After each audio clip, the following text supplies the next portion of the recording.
जे जे food and ब्लॉगमध्ये तुमचं स्वागत आहे. मी आज तुम्हाला दाखवणार आहे गडबडीची खिचडी माझ्या स्टाईलची. त्यासाठी मी जिरे, लसण, कोथिंबीर, खोबरं, हिरवी मिरची आणि सोयाबीन चंक्स घेतलेत आहेत म्हणून तुमची इच्छा. शेंगदाण्याच्या ऐवजी मी 1 वाटी तांदूळ इंद्रायणी घेतला आहे, 2 वाट्या मुगाची डाळ घेतली. आता आपण हे डाळ आणि तांदूळ एकत्र करून धुवून घेणार आहोत आणि हे मिक्सरला वाटून घेले. मी मिक्सरला वाटण्यासाठी आता मी याच्यात घालायला लागले मिरची, खोबरं, लसण,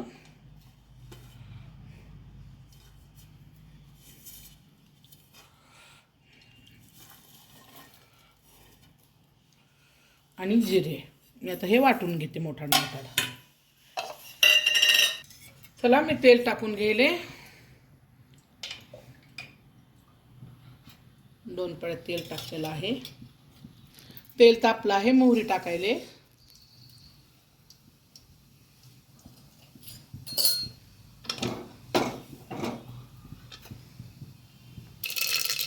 जिरे मोहरी चांगली तडतडायला लागली.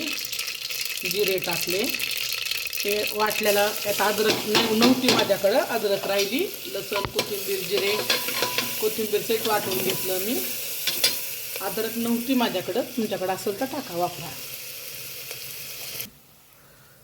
धने पावडर टाकायले, मीठ टाकायले, तुमच्या चवीनुसार टाका तुम्ही.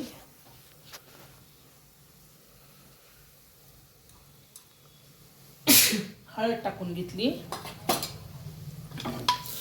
थोडंसं हलवायले, जास्त पण हलवायचं काही नाही.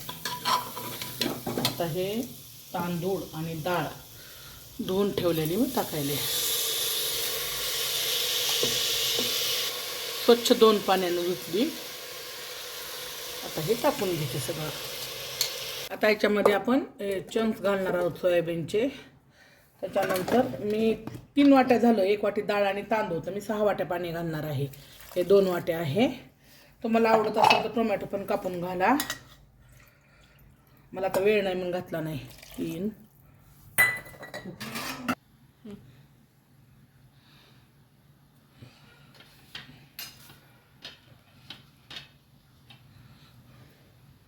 टाकून घेतले मी आता आणि याच्या 3 शिट्ट्या करून घेणार आहे. चला, आपलं कुकर थंड झालेलं आहे. आपण बघू. 3 शिट्ट्या केल्या, पण भूक लागली आता. थंड झालं नाही तरी त्याला करायचे थंड, कारण भूक लागलेली आहे. जे मुलं खात नाहीत त्यांना मग काय करायचं बघा, खिचडीत असे सोयाबीनचे सांडगे टाकायचे. ज्यांना सांडग्याची भाजी आवडत नाही ना, आपले डाळीचे सांडगे नसतात का, हे बघा, आता डाळीचे सांडगे पण हे खिचडीत टाकून द्यायचे.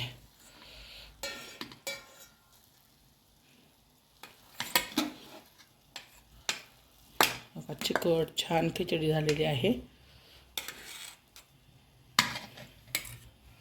चला घ्या खाऊन.